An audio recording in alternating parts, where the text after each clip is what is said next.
Hoy os voy a contar algo que seguramente os va a flipar un montón. Vamos a hacer un viaje absolutamente brutal por las 15 armas más letales de la Edad Media, ese periodo histórico donde la gente se partía la cara con todo tipo de ingenios metálicos diseñados específicamente para mandarte al otro barrio de la forma más eficiente posible.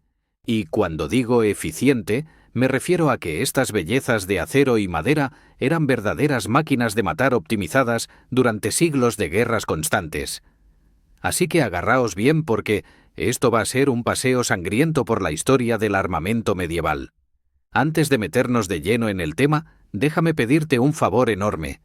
Si te gusta este tipo de contenido histórico con rollo y quieres más videos así, dale al botón de suscripción y activa la campanita de mitos e historia crónicas épicas. De verdad que me ayudas un montón, y así puedo seguir trayéndoos contenido de calidad sobre historia, mitología y todas esas cosas flipantes que pasaron hace siglos. Y ya de paso, déjame en los comentarios desde dónde nos estás viendo. Me encanta saber que tengo gente de todos lados del mundo viendo estos videos. Venga va, escribe tu ciudad o país abajo, y así vemos qué tan internacional es nuestra comunidad de frikis de la historia. Vale, ahora sí, vamos al tema que nos ocupa. ¿Qué hace que un arma sea verdaderamente letal en la Edad Media? Pues mira, no es solo cuestión de que corte bien o que sea grande y amenazadora. Estamos hablando de una combinación perfecta entre efectividad en combate, facilidad de uso, capacidad de penetrar armaduras, alcance, versatilidad táctica y, sobre todo, que pueda cambiar el resultado de una batalla cuando se usa en masa. Algunas de estas armas eran baratas de producir y fáciles de entrenar, lo que las hacía perfectas para equipar ejércitos enteros. Otras requerían años de práctica, pero convertían a un guerrero en una máquina de matar imparable. Y aquí viene lo interesante del asunto. Muchas veces pensamos en espadas nobles y caballeros con armaduras relucientes, pero la realidad es que las armas más letales no siempre eran las más glamurosas. A veces un palo puntiagudo bien usado podía ser más efectivo que la espada más cara del reino. La guerra medieval era brutal, sucia y pragmática, y las armas que vamos a ver hoy lo demuestran perfectamente. Estamos hablando de instrumentos diseñados con un solo propósito: acabar con el enemigo de la forma más rápida y eficiente posible. Empezamos nuestro ranking por el puesto número 15, y aquí tenemos a la daga. Sí, ese cuchillo grande que todo el mundo llevaba como arma secundaria. La daga era el plan B definitivo del guerrero medieval, el arma que usabas cuando todo lo demás había fallado o cuando necesitabas rematar a un enemigo caído. Su diseño era simple pero efectivo. Una hoja de 20 a 40 centímetros, doble filo en muchos casos, y lo suficientemente puntiaguda como para colarse entre las juntas de una armadura. El truco de la daga era su versatilidad absoluta. Podías usarla en combate cuerpo a cuerpo cuando perdías tu arma principal, para rematar enemigos heridos, como herramienta de campo o incluso para comer tu rancho después de la batalla. La técnica de la daga era todo un arte. Los guerreros entrenados sabían exactamente dónde clavar: las axilas, la garganta, detrás de la rodilla, cualquier punto débil donde la armadura no pudiera proteger. Había incluso técnicas específicas para luchar con daga contra espada, usando la mano libre para agarrar la hoja del oponente mientras apuñalabas con la otra. Brutal pero efectivo, y lo mejor de todo es que era súper barata de producir, así que desde el campesino más pobre hasta el noble más rico, todo el mundo llevaba una daga encima. Subimos al puesto 14 con el hacha de mano, esa herramienta que pasó de talar árboles a talar cabezas con una facilidad pasmosa. El hacha de mano era perfecta para guerreros que no podían permitirse armamento caro o que simplemente preferían algo contundente y directo. Su diseño era ingenioso en su simplicidad: un mango de madera de unos 60 centímetros y una cabeza de metal con filo en un lado, y a veces un martillo o pico en el otro. Esta combinación la hacía increíblemente versátil en combate, pudiendo cortar, aplastar o enganchar según la necesidad del momento. Lo flipante del hacha de mano es que no necesitabas ser un maestro espadachín para usarla efectivamente. Con un entrenamiento básico, cualquier tipo con un par de huevos y fuerza en los brazos podía convertirse en una amenaza seria en el campo de batalla. Los vikingos la adoraban, los francos la popularizaron con su famosa Francisca, que lanzaban antes del combate cuerpo a cuerpo, y en general era el arma favorita de guerreros que valoraban la efectividad por encima del estilo. Además, contra armaduras ligeras o enemigos sin protección, un hachazo bien dado podía partir huesos, romper escudos y causar heridas horribles que dejaban al enemigo fuera de combate instantáneamente. Y cerramos este primer bloque con el puesto 13, la maza simple. Esta belleza era básicamente un palo con una cabeza de metal pesada en la punta, y su filosofía era clara como el agua. Si no puedes cortar la armadura, aplástala junto con el cráneo que hay dentro. La maza era el arma antiarmadura por excelencia antes de que llegaran versiones más sofisticadas. Su efectividad venía de la física pura y dura. Concentrar toda la fuerza del golpe en una superficie pequeña para transferir el impacto directamente a través del metal hacia el cuerpo del enemigo. Lo genial de la maza es que era tremendamente simple de fabricar y prácticamente indestructible. No tenías que preocuparte de que se desafilara como una espada o que se rompiera fácilmente como una lanza. Era un instrumento contundente diseñado para dar y recibir castigo sin inmutarse. Los caballeros y hombres de armas la usaban frecuentemente contra otros caballeros con armadura completa, porque sabían que un golpe certero en la cabeza o en las extremidades podía causar conmociones cerebrales, fracturas de huesos y dejar al oponente completamente incapacitado, aunque la armadura pareciera intacta. Y eso, amigos míos, era una ventaja táctica enorme en una época donde la armadura se suponía que te hacía invencible. Así que ya tenemos las 3 primeras posiciones de nuestro ranking. 3 armas aparentemente simples pero absolutamente letales en manos expertas. Y esto apenas está empezando, porque las que vienen ahora son todavía más brutales y efectivas. Prepárate porque vamos a subir el nivel de violencia medieval considerablemente en los próximos capítulos. Ahora sí. Vamos entrando en terreno peligroso, porque las armas que vienen a continuación ya no son simples herramientas que se podían forjar en la herrería del pueblo.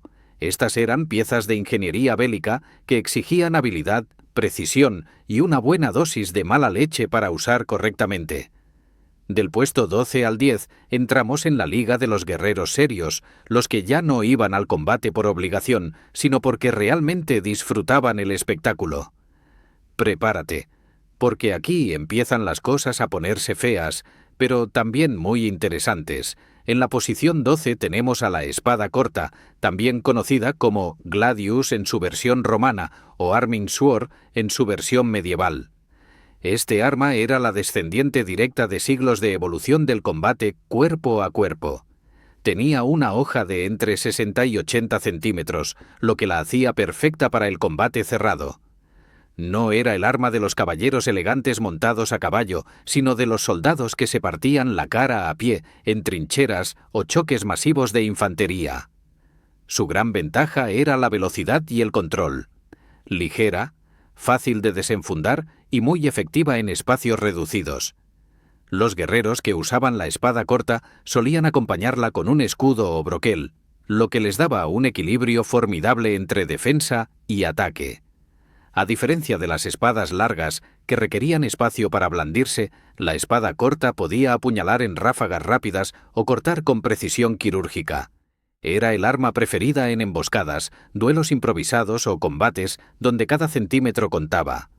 En la Edad Media temprana, muchas de las batallas urbanas o asaltos a castillos se decidían con espadas cortas, porque dentro de los pasillos y torres no había sitio para maniobras amplias. El combate era un asunto íntimo, brutal y mortal. Pero no nos adelantemos. Vamos con el puesto 11, el arco compuesto, una auténtica joya de la ingeniería militar que cambió la manera de pelear a distancia. A diferencia del arco largo, el compuesto estaba hecho con una combinación de madera, cuerno y tendón, lo que le daba una potencia descomunal en un tamaño mucho más reducido. Era el arma preferida de civilizaciones como los mongoles, los turcos selyúcidas o los persas, que lo usaban desde sus caballos con precisión milimétrica. Este arco pequeño podía perforar armaduras ligeras a buena distancia y ofrecía una cadencia de fuego rapidísima. Imagínate estar en una llanura viendo venir a toda velocidad una horda de jinetes mongoles gritando y lanzando flechas a la vez. No te daba tiempo ni a parpadear antes de que una nube de proyectiles te cayera encima. La clave del arco compuesto estaba en su elasticidad. Al almacenar más energía con menos tensión aparente, el disparo era poderoso y el alcance sorprendente. Además, al ser portátil, los jinetes podían disparar mientras galopaban, lo que les daba una movilidad táctica imparable. No había formación medieval que no temiera una lluvia de flechas compuestas cayendo desde la distancia mientras los caballos se acercaban a toda velocidad. Eso sí, fabricar uno de estos artilugios no era cosa sencilla. Los materiales tenían que estar tratados con calor, doblados con precisión y pegados con resinas naturales en un proceso que podía durar meses. Era una obra de arte tanto como un arma, y por eso cada arco compuesto era único. Los imperios que dominaron su fabricación dominaron también el campo de batalla durante siglos. De hecho, los ejércitos europeos que se enfrentaron a los mongoles se quedaron literalmente en shock al ver cómo un arma tan pequeña podía destrozar sus armaduras y formaciones sin dificultad. Una lección que muchos aprendieron a la fuerza.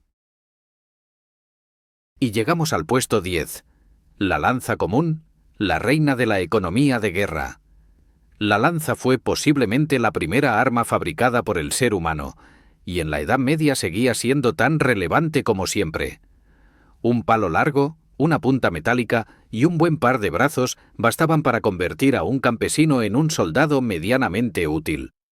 Su poder residía en su simplicidad. Era barata, fácil de fabricar y tremendamente efectiva tanto para atacar como para defender. Las formaciones de lanceros podían frenar cargas de caballería o mantener a raya a enemigos mejor entrenados.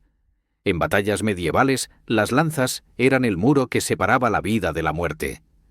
Filas enteras de hombres clavando sus lanzas en el suelo formaban un erizo mortal contra el que pocos caballos se atrevían a embestir. Y si se trataba de avanzar, las lanzas podían convertirse en un bosque móvil de acero que avanzaba lentamente hacia el enemigo. Los griegos antiguos ya sabían de su efectividad en formación cerrada con la falange, y los ejércitos medievales copiaron esa idea con los piqueros y los hombres de armas. Cada empujón era una sinfonía de esfuerzo coordinado, donde la resistencia y el trabajo en equipo eran la verdadera clave para sobrevivir. Por supuesto, la lanza no solo servía en batallas masivas. En duelos o asaltos podía ser usada como arma arrojadiza, de empuje o incluso improvisando una barricada. Algunas versiones tenían hojas anchas para cortar, otras puntas largas y finas diseñadas para penetrar las armaduras más resistentes. Los caballeros la usaban en torneos para demostrar su destreza, pero en el campo de batalla real, una lanza podía decidir si salías caminando o en camilla. Era el arma por excelencia de los ejércitos medievales y también la base sobre la que se construyeron inventos más complejos como la alabarda o la pica. Curiosamente, las tres armas de este bloque, espada corta, arco compuesto y lanza común, representan tres escuelas diferentes de combate: cuerpo a cuerpo, distancia y formación. Cada una tenía su propio propósito y exigía una mentalidad distinta del guerrero que la empuñaba. El espadachín era ágil y calculador, el arquero paciente y preciso, y el lancero fuerte y disciplinado. Juntos formaban la columna vertebral de cualquier ejército bien organizado. Y aunque suene poético, estas tres armas eran también un reflejo del alma de la guerra medieval: práctica, cruel y tremendamente ingeniosa. Así que con esto cerramos nuestro segundo bloque del ranking, y las cosas ya empiezan a calentar motores. Hemos pasado de cuchillos y mazas a instrumentos que definieron ejércitos y estrategias que cambiaron la historia. Pero atención, porque lo que viene a partir de ahora deja de ser artesanía y se convierte en pura tecnología bélica. En el siguiente capítulo vamos a subir de nivel con armas diseñadas para aplastar caballeros, romper huesos y hacer perder la fe al más valiente de los escuderos. Prepárate, porque esto solo se va a poner más sangriento y espectacular. Llegamos al momento donde las armas medievales dejan de ser herramientas cotidianas mejoradas y pasan a ser auténticas obras maestras de destrucción. Del puesto 9 al 7 entramos en el corazón de la guerra medieval, donde el acero mandaba, los huesos crujían y el miedo era una constante. Aquí vamos a hablar de 3 bestias de guerra que marcaron la diferencia entre vivir para contarlo o acabar pisoteado en el barro con el yelmo hundido. Así que prepárate para un cóctel de fuerza, técnica y pura brutalidad. Abrimos con el puesto 9, el martillo de guerra. Este artefacto no era una metáfora, era literal. Un martillo, sí, pero uno pensado para romper cráneos con precisión quirúrgica. Imagina una cabeza metálica con un lado plano para aplastar y otro terminado en pico para perforar. No había armadura que aguantara eso. Los caballeros de finales de la Edad Media, cuando las armaduras de placas dominaban, adoraban este instrumento porque era la solución perfecta a los problemas que las espadas no podían resolver. Si no podías cortar el acero, lo aplastabas hasta que el tipo dentro se convertía en puré. El martillo de guerra tenía además un factor psicológico tremendo. Ver a un enemigo balanceando una de esas cosas hacia ti debía de ser aterrador. Y lo peor es que no requería un dominio técnico excesivo, solo un buen swing y algo de físico. Las batallas de la Guerra de los 100 años y las cruzadas vieron muchísimo uso de estos martillos, a menudo combinados con mangos largos que permitían golpear con mayor alcance. En muchos casos, el impacto no necesitaba romper el metal para inutilizar al enemigo. Bastaba con transferir la fuerza para que se desmayara dentro de su lujosa armadura de acero. Muchos nobles personalizaban sus martillos con grabados o puntas ornamentales, pero la función era clara: causar daño máximo con el menor esfuerzo. Incluso se desarrollaron versiones más cortas que se podían usar con una mano, ideales para el combate cuerpo a cuerpo o para los asaltos dentro de fortificaciones. Era un arma sin florituras, pragmática y cruel, reflejo perfecto del espíritu de aquella era donde la caballería empezaba a perder su aura de nobleza. El martillo de guerra representaba la transición de la elegancia al puro pragmatismo bélico.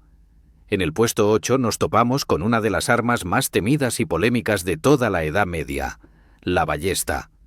Solo decir su nombre bastaba para que los reyes y papas se pusieran nerviosos. De hecho, hubo intentos de prohibirla por ser demasiado efectiva contra los caballeros cristianos, lo cual ya te indica el tipo de poder que tenía. La ballesta era el arma del pueblo que nivelaba el campo de batalla. Con algo de entrenamiento, un campesino podía abatir a un noble vestido con la mejor armadura del reino. El secreto de su efectividad estaba en su mecanismo de cuerda y gatillo, que permitía mantener la cuerda tensa sin esfuerzo antes del disparo. Eso significaba que cualquiera podía apuntar con calma y disparar con una potencia brutal sin necesidad de ser un atleta. Las ballestas podían perforar armaduras gruesas a más de 100 metros de distancia. Su único problema era la lentitud de recarga, pero en defensa de murallas o en batallas estáticas eso importaba poco. Los ejércitos sabían que con suficientes ballesteros podían crear auténticas lluvias de acero imparables. Los genoveses, famosos por su destreza con la ballesta, se convirtieron en mercenarios cotizadísimos. Su participación en batallas como la de Crécy fue legendaria, aunque terminaran siendo masacrados por culpa de un mal tiempo y unas órdenes desastrosas. Ironías de la historia. Aún así, la ballesta cambió para siempre las reglas del combate. Por primera vez, el talento individual y la nobleza de la espada eran menos importantes que la mecánica pura y dura. Era el triunfo de la física sobre el honor, y eso no le gustó a todos. A nivel técnico, la ballesta fue además un prodigio de innovación. El arco podía ser de acero, compuesto o de madera reforzada, y con el paso del tiempo se introdujeron sistemas de cuerda y torno para multiplicar la fuerza de disparo. Los proyectiles, conocidos como virotes, eran más cortos y pesados que las flechas normales, diseñados para romper más que para penetrar limpiamente. En resumen, era un arma que destilaba eficiencia en cada centímetro.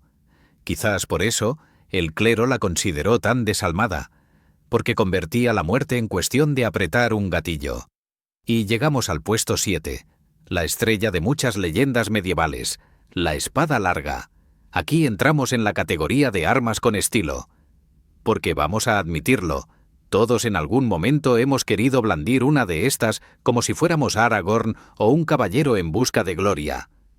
Pero más allá del mito, la espada larga es una joya de diseño, elegancia y funcionalidad.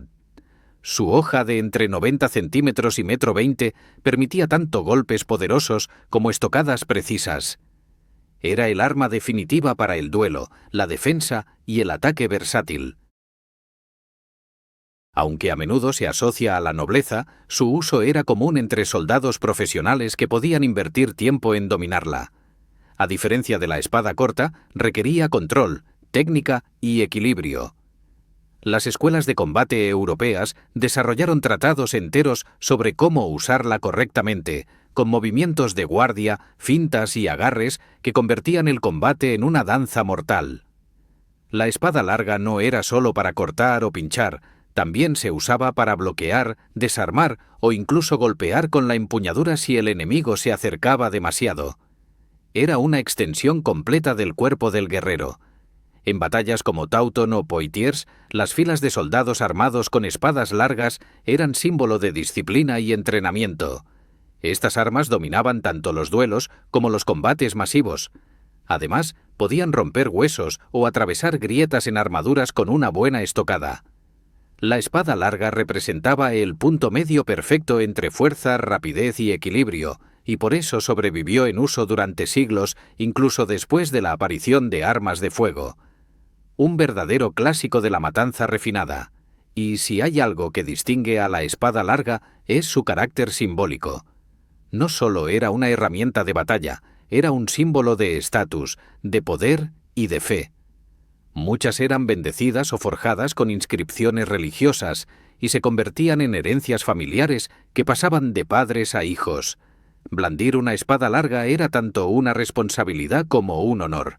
Representaba la unión entre el arte de la guerra y el ideal del caballero. Pero en el campo de batalla, la poesía se terminaba al primer mandoblazo. Ahí no había nobleza, solo ruido, sangre y acero. Con estos tres colosos del armamento medieval hemos llegado a la mitad de nuestro ranking, y ya ves que la cosa se pone cada vez más seria. Del martillo demoledor al disparo traicionero de una ballesta y la elegancia mortal de la espada larga, cada una marcó una era y dejó huella en la historia. Pero aún no hemos llegado a las verdaderas reinas del combate. En el próximo capítulo entraremos en territorio de élite, con armas tan devastadoras que hicieron que hasta los caballeros más orgullosos se lo pensaran 2 veces antes de cargar.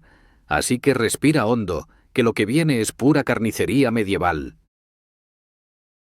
Atención, porque a partir de aquí entramos en territorio de élite. Las armas que ocupan estos puestos no eran simples herramientas de combate, eran auténticas extensiones del cuerpo de los guerreros más disciplinados, los tan temidos profesionales de la matanza medieval. Del puesto 6 al nos encontramos con una colección de instrumentos tan devastadores que literalmente cambiaron la forma en que las batallas se libraban. Si hasta ahora habíamos visto eficiencia, ahora toca hablar de pura brutalidad con precisión quirúrgica. Empecemos con el puesto 6, la maza de guerra. Si la maza simple que vimos antes era un bastón con actitud, esta era su versión final, más pesada, más refinada y con un propósito muy claro: destrozar cualquier cosa que llevara una placa de metal puesta encima. Las mazas de guerra tenían cabezas con púas, aletas o protuberancias diseñadas para concentrar el impacto en puntos específicos. Su fuerza era tan brutal que podía abollar una armadura y convertir el impacto en fracturas múltiples sin siquiera perforarla. Bastaba un solo golpe bien colocado para dejar a un caballero viendo los colores del más allá. Además, el equilibrio era clave. Las mazas de guerra estaban perfectamente diseñadas para aprovechar la inercia del golpe, de modo que el usuario no necesitara una fuerza sobrehumana para causar daño masivo. Se usaban tanto a pie como a caballo, y su efectividad era tal que incluso los reyes se las pusieron de moda. Enrique el VIII, por ejemplo, tenía una colección impresionante de mazas, aunque sinceramente dudo que las usara. Era más para dejar claro quién mandaba. En cualquier caso, estas armas eran el símbolo de una era donde la elegancia ya no importaba. Lo que contaba era dejar al enemigo planchado en el suelo. Lo curioso de la maza de guerra es que también se adaptó a la evolución del combate urbano.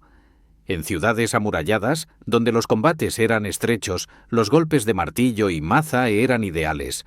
No había espacio para florituras, solo para movimientos directos y contundentes. Y además se fabricaban en masa, lo que permitía equipar a tropas enteras con algo sencillo y mortal. Nada de brillos ni pomposidad, solo metal golpeando metal con toda la fuerza del odio medieval. ¡Pum! ¡Crack! Fin de la historia. Avanzamos ahora al puesto 5 con una de las armas más emblemáticas y temidas del norte de Europa, el hacha danesa. Este pedazo de arte nórdico no era un simple hacha de leñador, era un monstruo de 2 manos diseñado para partir hueso, carne y orgullo en una sola pasada. Su hoja podía medir hasta 30 centímetros y estaba montada sobre un mango largo que otorgaba un alcance impresionante. Era el arma preferida de los berserkers, esos guerreros vikingos que entraban en trance y arrasaban con todo a su paso mientras gritaban como si hubieran perdido la cabeza. El hacha danesa requería fuerza, técnica y valor, porque su uso implicaba exponerse. No era un arma para cobardes. Los guerreros daneses la manejaban con una fluidez impresionante, usando tanto golpes descendentes como barridos laterales que podían abrir una fila enemiga como si fuera mantequilla caliente. En la batalla de Stamford Bridge, en el año 1066, un solo hombre con una hacha danesa consiguió resistir en un puente estrecho y detener el avance del ejército anglosajón durante minutos. Imagínate el nivel de potencia y control que implicaba eso. Puro poder bruto canalizado con precisión. Lo más alucinante del hacha danesa era su simbolismo. Los guerreros que la portaban eran vistos como campeones, casi élites sagradas dentro del campo de batalla. Representaban la fuerza individual frente al caos de la guerra en masa. Su entrenamiento se transmitía de maestro a discípulo, y los mejores podían usar el filo para decapitar a un enemigo con un solo golpe limpio. También era útil para enganchar escudos, desarmar rivales o incluso tirar a jinetes de sus caballos. La hacha danesa era el equivalente medieval de decir, «Cuidado, que viene uno de los duros». Y llegamos al puesto, la lanza de caballería pesada. Ah, la lanza del caballero, esa punta de acero que simboliza toda la gloria y el horror de la caballería medieval. Puede parecer simple, pero era una verdadera maravilla de ingeniería. Hecha para resistir el impacto de una carga a toda velocidad, su diseño equilibrado permitía concentrar toda la energía del caballo y del jinete en un solo punto. Si alguna vez te has preguntado qué se siente al recibir una tonelada de fuerza concentrada en una varilla de madera con punta de hierro, la respuesta es corta. No mucho, porque no lo contarías. Las cargas de caballería con lanzas largas fueron el arma psicológica más poderosa de la Edad Media. Imagina una línea de jinetes avanzando a pleno galope, el suelo temblando, los estandartes ondeando y las lanzas apuntando como un bosque de puntas amenazantes. El impacto era simplemente devastador. Filas enteras de infantería podían desmoronarse en el primer choque. No había nada más impresionante ni más temible en el campo de batalla que el momento justo antes del contacto. Esa fracción de segundo donde sabías que si no mantenías la posición, ibas a acabar repartido por el terreno. La técnica de la lanza no era menos importante. Los caballeros entrenaban durante años para aprender a apuntar, clavar y soltar la lanza en el momento exacto. Usaban sillas con apoyo, las llamadas sillas de guerra, que les permitían soportar el retroceso del golpe sin salir disparados del caballo. Era un arte tan refinado que hasta se volvió espectáculo. Los torneos de justa surgieron de esta práctica militar, transformando la guerra en deporte para la nobleza aburrida. Aunque claro, muchas veces acababan con huesos rotos y alguna que otra cabeza perforada. Sin embargo, la lanza de caballería tenía sus limitaciones. Después del primer impacto, quedaba prácticamente inutilizable. Por eso los caballeros solían llevar una espada o maza como arma secundaria. Pero incluso sabiendo eso, el solo hecho de presenciar una carga de caballería causaba pánico en el enemigo. No era solo la amenaza física, era el rugido de los caballos, el estruendo del metal, el relincho, los gritos, pura sinfonía del caos medieval. Los que sobrevivían a la primera embestida contaban que no había experiencia más terrorífica en su vida.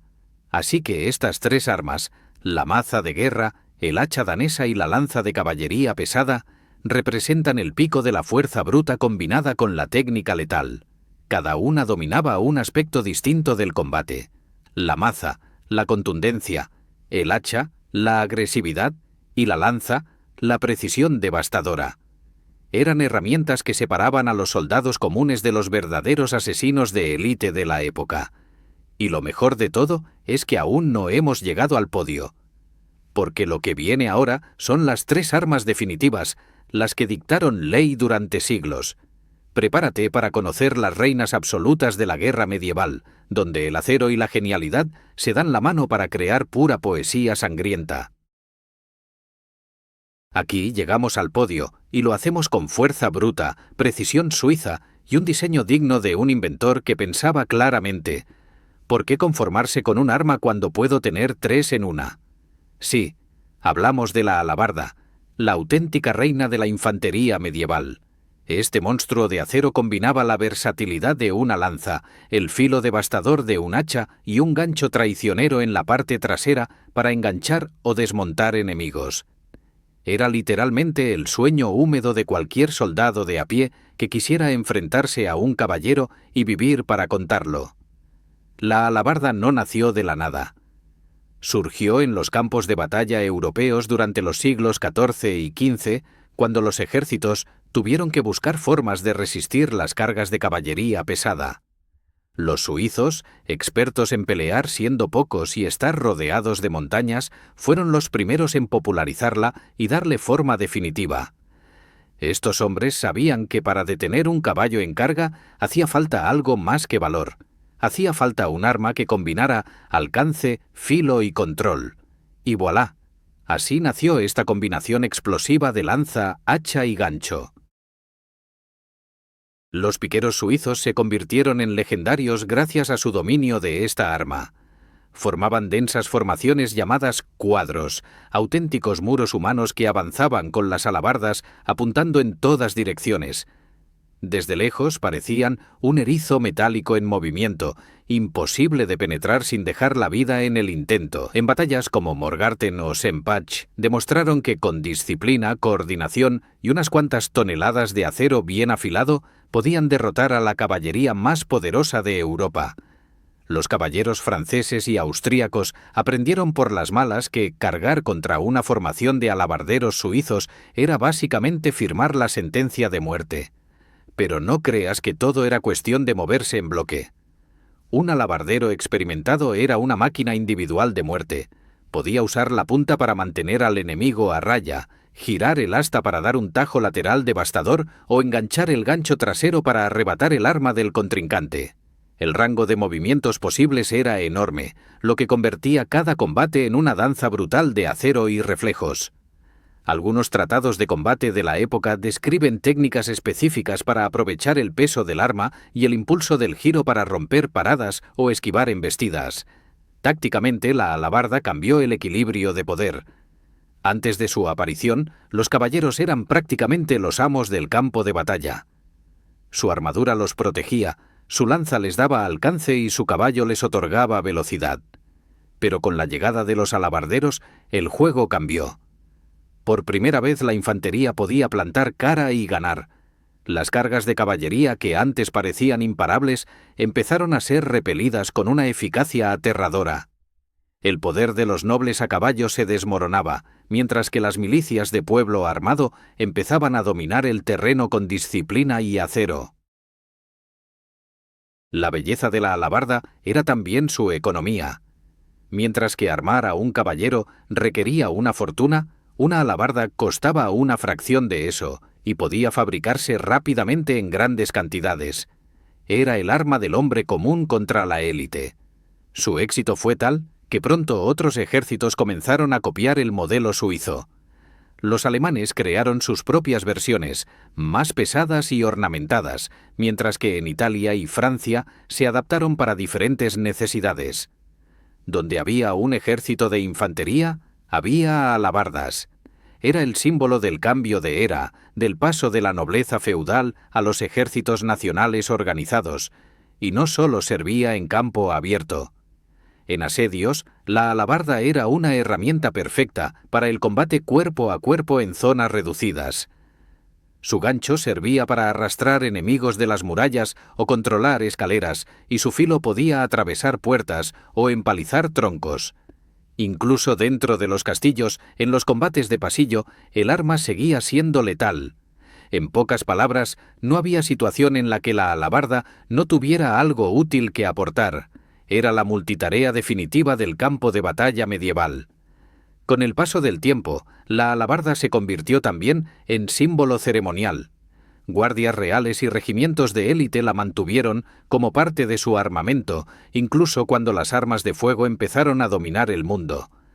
Hoy todavía es posible ver a los guardias suizos del Vaticano portando alabardas, más como homenaje que como arma funcional. Pero cada vez que las ves, no puedes evitar imaginar aquella época donde el sonido de las puntas golpeando el suelo marcaba el ritmo del avance y donde una formación de hombres con alabardas podía detener a un ejército entero. El impacto de la alabarda fue tan grande que dejó su huella en la estrategia y en la cultura. Inspiró la creación de variantes como el glaive o el halberd inglés, y su legado se extendió a la iconografía de poder y autoridad. Los generales y reyes la adoptaron como símbolo de mando, mientras los soldados la consideraban su compañera fiel. Era el arma ideal, lo suficientemente sofisticada para inspirar respeto y lo bastante brutal para imponer miedo. Una obra maestra donde la forma y la función se unían en perfecta armonía. Así que, sí, podemos decir sin exagerar que la alabarda fue el arma que democratizó la guerra medieval. Dio poder al pueblo, humilló a la caballería y sentó las bases de los ejércitos modernos. Y aunque hoy la vemos más como reliquia ceremonial que como amenaza, su historia nos recuerda que la inteligencia práctica siempre vence al lujo inútil. En el próximo capítulo veremos otra joya del ingenio humano: el arco largo inglés, el terror de Francia y el azote de los caballeros. Prepárate, porque lo que viene es una lección de puntería letal y paciencia mortífera. Aquí entramos en territorio legendario. Si hay un arma que puede presumir de haber cambiado la historia por pura puntería y paciencia, esa es el arco largo inglés. Este bicho de madera, aparentemente simple, fue, durante más de un siglo, el azote de toda la nobleza francesa, el responsable de arruinar los sueños de caballeros blindados que creían ser invencibles. No tenía motor, ni pólvora, ni engranajes, pero en las manos correctas era una sentencia de muerte a distancia. Y vaya si los ingleses supieron usarlo. El arco largo no era un invento nuevo, pero los ingleses lo perfeccionaron hasta convertirlo en obra de arte. Hecho de tejo, una madera flexible y resistente, podía medir entre 1,80 m y 2 metros de longitud. Para tensarlo, hacía falta una fuerza sobrehumana en la espalda y los brazos. Los arqueros practicaban desde la infancia, porque no había otra forma de desarrollar los músculos necesarios. De hecho, los esqueletos arqueológicos de arqueros ingleses muestran desviaciones en la columna vertebral y hombros dislocados de tanto esfuerzo. Si eso no es compromiso con el arte de matar a distancia, no sé qué lo es. A diferencia de la ballesta, que era potente pero lenta, el arco largo ofrecía una velocidad de disparo brutal. Hasta 10 flechas por minuto en manos de un experto. 10 proyectiles por cada arquero, multiplicados por cientos de hombres, significaba literalmente una lluvia mortal cayendo sobre el enemigo antes de que siquiera llegaran al rango de combate. Las puntas de las flechas, especialmente las tipo Bodkin, eran capaces de atravesar placas de armadura a corta distancia y causar heridas espantosas. La idea era simple: cuantos más caballeros caigan antes del choque, más fácil ganar después. Y aquí es donde entra una de las historias favoritas de los historiadores militares, las grandes victorias inglesas contra los franceses, Crécy, Poitiers, Agincourt, nombres que todavía hacen que los franceses frunzan el ceño.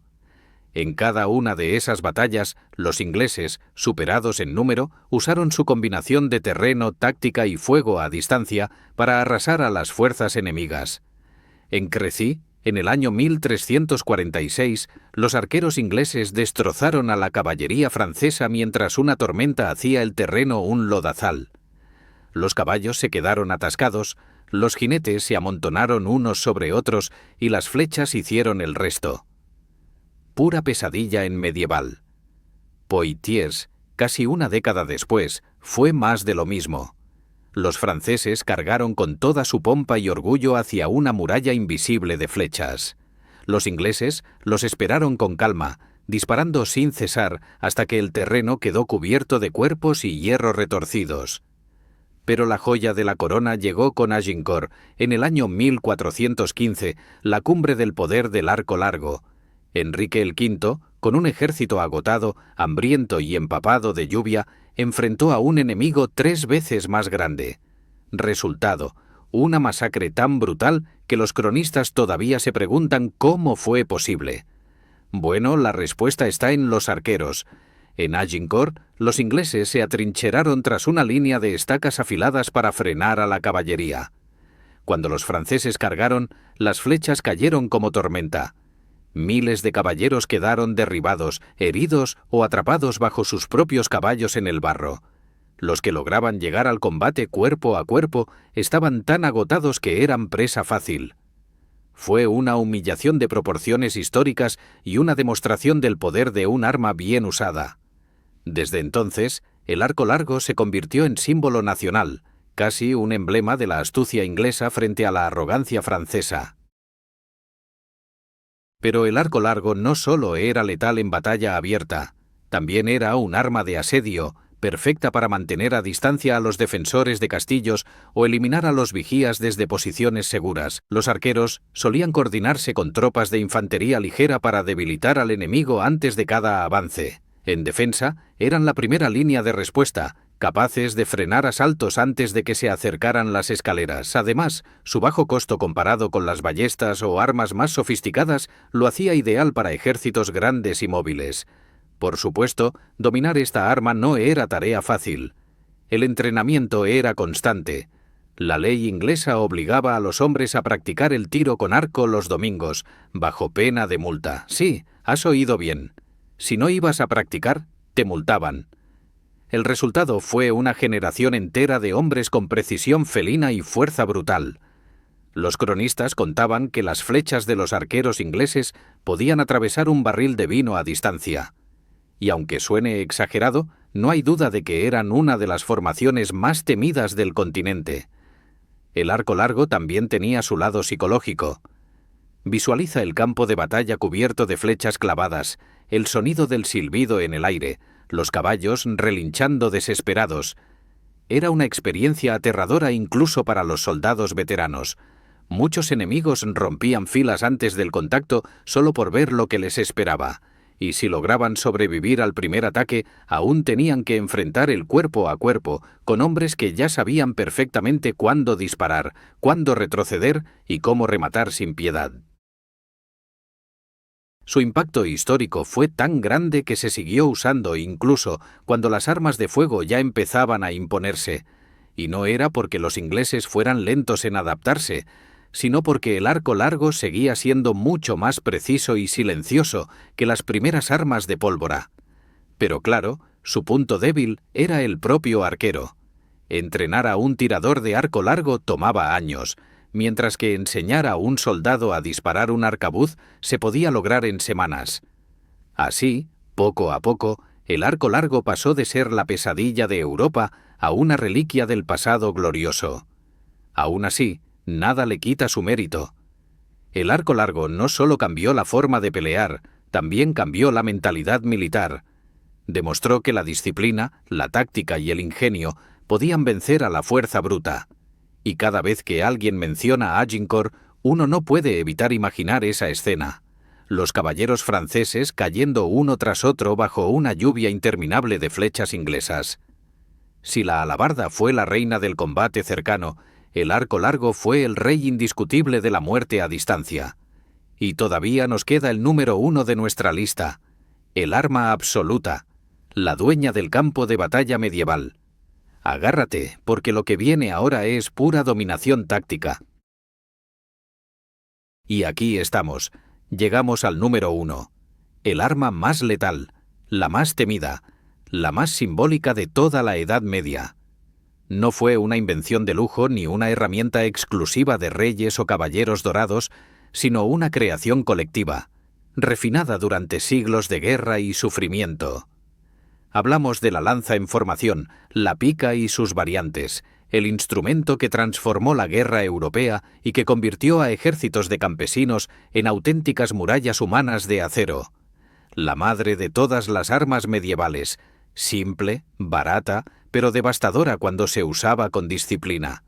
La lanza y su evolución fueron sin duda la base de la táctica militar durante siglos.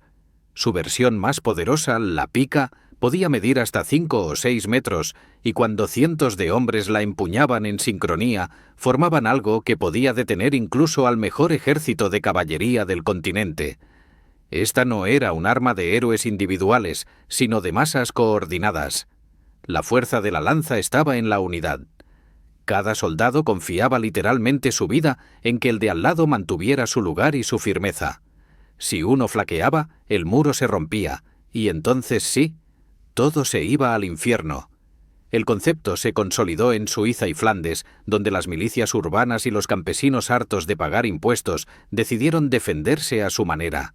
No podían permitirse caballos ni armaduras elaboradas, pero sí podían empuñar una lanza larga y aprender a mantener la formación. Lo increíble es que les funcionó. Los suizos, una vez más demostrando que sabían hacer mucho más que relojes, perfeccionaron el arte del cuadro de piqueros. Bloques compactos de hombres con las puntas al frente. En el momento de la carga, esas puntas se convertían en un muro imposible de atravesar. En la batalla de Morgarten, en el año 1315, los suizos emboscaron a la caballería austríaca con terreno elevado y lanzas listas. Los caballeros confiados cargaron cuesta arriba sin saber que se dirigían hacia una trampa perfecta. Al acercarse, sus caballos tropezaron con zanjas y obstáculos, y en ese instante fueron recibidos por una lluvia de lanzas. No hubo gloria ni honor, solo caos, gritos y acero. Los suizos aniquilaron a las fuerzas del duque Leopoldo y demostraron que la disciplina superaba al prestigio. Desde entonces, la lanza larga pasó de ser un arma de campesinos a una herramienta estratégica fundamental. El poder de estas formaciones no se basaba solo en la defensa. También podían avanzar. Imagina 1000 hombres marchando lentamente, punta tras punta, empujando con fuerza y con cada paso ganando terreno. No parecía gran cosa al principio, pero, para el enemigo, esa formación era una pesadilla. No había modo de flanquearla fácilmente porque las lanzas cubrían todas las direcciones y las filas posteriores reemplazaban instantáneamente a las que caían. Era como una criatura colectiva de acero y determinación, un monstruo que solo retrocedía cuando había acabado con todo frente a él. Y sí, muchos pensaban que este estilo de combate restaba dramatismo al campo de batalla. Nada de duelos gloriosos entre caballeros ni gestas heroicas. Pero lo cierto es que la Edad Media se decidió más por la disciplina de las masas que por las hazañas individuales. Las grandes victorias de las repúblicas urbanas y de ejércitos modestos se apoyaban en hombres armados con lanzas. Era la democratización total de la matanza. Ya no ganaba quien tenía más oro, sino quien tenía más paciencia, coordinación y coraje colectivo. Con el paso del tiempo, los alemanes del Sacro Imperio llevaron el arte de la pica a niveles aún más altos con sus formaciones de lansquenetes. Estos mercenarios eran la élite del siglo XV, verdaderos profesionales del caos. Armados con picas interminables y acompañados de hombres con alabardas para pelear en los huecos, lograron mantener a raya tanto a caballeros como a infanterías rivales. Su combinación de disciplina y brutalidad era legendaria. Cuando una formación de lansquenetes avanzaba, el mundo se apartaba. Nadie quería enfrentarse cara a cara con ese muro puntiagudo móvil. Otro de los grandes secretos de la lanza en formación era su adaptabilidad. Dependiendo del enemigo, podía funcionar de forma defensiva o ofensiva. Si el rival tenía caballería, los piqueros se mantenían firmes, inmóviles, esperando la embestida como una pared viva. Si el enemigo era infantería, la formación podía compactarse y avanzar lentamente, empujando con fuerza y manteniendo a todos fuera de alcance. Ningún arma medieval alcanzó tal equilibrio entre sencillez y poder, y eso, precisamente, es lo que la hace la número 1 de nuestro ranking. La lanza, en sus múltiples versiones, también representa la inteligencia colectiva del combate medieval. Su éxito dependía no del individuo, sino del grupo. Y si algo enseñó la Edad Media, es que las batallas no siempre las ganaba el más fuerte, sino el más organizado. La grandeza de este arma está en su filosofía: resistir, avanzar y mantener la cohesión a toda costa. En ese sentido era tanto un arma como una lección de vida. Si se mantenía la formación, había esperanza. Si se rompía, el desastre era seguro. Lo hermoso, o mejor dicho, terrible, del uso de la lanza es que no distinguía clases. Un simple granjero bien entrenado y con una buena pica podía matar al más distinguido de los caballeros. Y ese detalle psicológico era devastador para la nobleza. Durante siglos, la base de su poder había sido la superioridad militar, pero el surgimiento de ejércitos de lanceros organizados cambió el orden del mundo, marcando el inicio del declive del feudalismo. El acero largo y barato acabó con siglos de dominio aristocrático. Al final del día, esta arma es la gran ganadora del ranking porque resume todo lo que hizo temible a la guerra medieval: mezcla de ingenio, brutalidad y trabajo en equipo. Desde los héroes suizos de Morgarten hasta las formaciones alemanas y flamencas, la lanza fue el arma que convirtió el caos en estrategia. Y aunque más tarde los arcabuces y la pólvora se adueñaron del campo de batalla, la esencia de la lanza siguió viva en la bayoneta, descendiente moderna de aquel palo con punta. Así que sí, si alguna vez creíste que la grandeza medieval dependía del brillo de una espada, estabas equivocado. La verdadera reina fue una simple lanza, larga, firme y sostenida por manos decididas. Después de recorrer este museo imaginario lleno de acero, madera, sangre y gloria, toca respirar hondo y mirar atrás. Hemos pasado por dagas, hachas, mazas, lanzas, ballestas, arcos y alabardas. Cada una con su propio carácter, con su estilo único de impartir dolor y con una historia detrás digna de película. Pero más allá de quién partía más cráneos o quién ganaba más batallas, lo que realmente nos deja este recorrido es una lección sobre la evolución de la guerra y, al mismo tiempo, sobre la mente humana. Porque, admitirlo o no, el ingenio con que los medievales perfeccionaron el arte de matarse entre ellos roza lo sobrenatural. El siglo medieval fue una época donde la necesidad dictaba la creatividad. No había fábricas modernas ni armamento automatizado, pero sí una obsesión constante por adaptarse, mejorar y sobrevivir. Cada arma nacía como respuesta a otra. Si surgía una nueva armadura, alguien encontraba la forma de atravesarla. Si aparecía un ejército con caballería pesada, alguien desarrollaba una lanza más larga o una trampa más ingeniosa. Era un ciclo sin fin de innovación destructiva. Y en esa aparente locura, el ser humano demostró su capacidad para llevar la técnica a límites impensados. La Edad Media suele verse como una era oscura, pero al observar su armamento se revela lo contrario. Había ciencia pura detrás de esos hierros y maderas. La forma del filo, el ángulo del golpe, la distribución del peso, todo era resultado de siglos de ensayo, error y observación empírica. Un herrero medieval podía no saber qué era la física, pero la aplicaba todos los días. Sabía cómo forjar un filo que aguantara una carga, o cómo equilibrar una lanza para mantener el centro de gravedad perfecto. En cierto modo, el campo de batalla fue el laboratorio del progreso. Curiosamente, muchas de estas armas trascendieron su propósito inicial. Ya no se usan para matar, pero sobrevivieron como símbolos.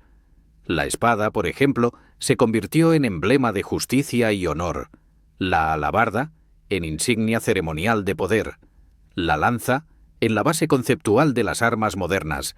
Incluso las ballestas y arcos inspiraron el desarrollo de las primeras armas de fuego. De la muerte nació la técnica, y de la técnica, la civilización. Paradojas de la historia. Pero no olvidemos el factor humano. Detrás de cada arma había un hombre o una mujer, alguien que la empuñaba con miedo, rabia o esperanza. La mayoría ni siquiera eran guerreros profesionales, sino campesinos reclutados a la fuerza o mercenarios buscando sobrevivir un día más. Y aún así, con sus instrumentos improvisados, moldearon la historia. La verdadera letalidad no estaba en el filo, sino en la voluntad de quien lo sostenía. Sin esa determinación colectiva, ninguna arma, por innovadora que fuera, habría tenido impacto alguno. Otra cosa fascinante es cómo la guerra medieval reflejaba las tensiones sociales de su tiempo. Las armas se convirtieron en igualadoras del poder. El noble podía tener su caballo y su blasón, pero frente a una fila de piqueros o una lluvia de flechas, su título no valía nada. En cierto modo, la democratización del armamento presagiaba los cambios políticos que vendrían siglos después. La estructura feudal comenzó a resquebrajarse cuando las masas armadas demostraron que podían derrotar a los elegidos por derecho divino. Y ese fue uno de los giros más profundos de la historia europea. También hay que reconocer que esta evolución no fue solo técnica, sino cultural. La violencia medieval estaba tan integrada en la vida cotidiana que forjó una estética propia. Los escudos con emblemas, las espadas grabadas con oraciones, los cascos adornados con plumas. Morir en batalla podía ser una tragedia, sí, pero también un acto de trascendencia. Las armas no solo servían para vencer, sino para comunicar quién eras y de qué estabas hecho. Hasta el más humilde soldado encontraba en su lanza o su hacha una extensión de su identidad. Sin embargo, es imposible no sentir cierto escalofrío al pensar en lo mucho que se invirtió en perfeccionar el arte de destruir. Cada avance tecnológico estaba al servicio del combate, y aunque hoy admiramos la belleza de una espada o la ingeniería de una ballesta, no podemos olvidar que todas ellas fueron herramientas de muerte. Ahí reside la paradoja definitiva del ser humano. La misma capacidad que nos permite construir catedrales nos lleva a fabricar armas. La genialidad y la barbarie siempre de la mano. Si algo nos deja esta mirada al pasado, es una comprensión más profunda de nuestra propia naturaleza.